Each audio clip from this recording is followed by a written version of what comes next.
પ્રશ્ન number 33 malaria થયો હોય તેવા વ્યક્તિને જો મલેરિયાની સંપૂર્ણ સારવાર ન મળે તો લાંબા ગાળે ખાલી જગ્યા થાય છે. એ. સ્વાદુપિંડમાં નુકસાન થાય છે. બી. બરોળ મોટી થાય છે. સી. આંચકી આવવા લાગે છે. ડી. યકૃતને નુકસાન થાય છે.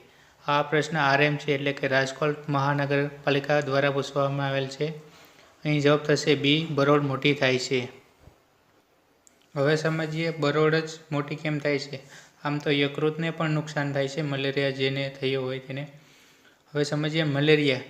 મલેરિયા એ પ્લાઝ્મોડિયમ એટલે કે પ્રજીવથી થતો રોગ છે. આ પ્લાઝ્મોડિયમ મનુષ્યના લોહીમાં રહે છે. લોહીમાં પણ રક્તકણ એટલે કે RBCમાં. આ RBC મૃત્યુ બરોળમાં પામે છે.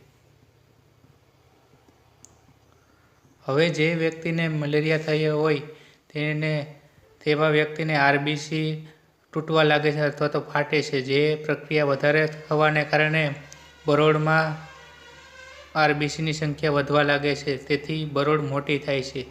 આ કારણે જવાબ થશે અહીં બી. બરોળ મોટી થાય છે.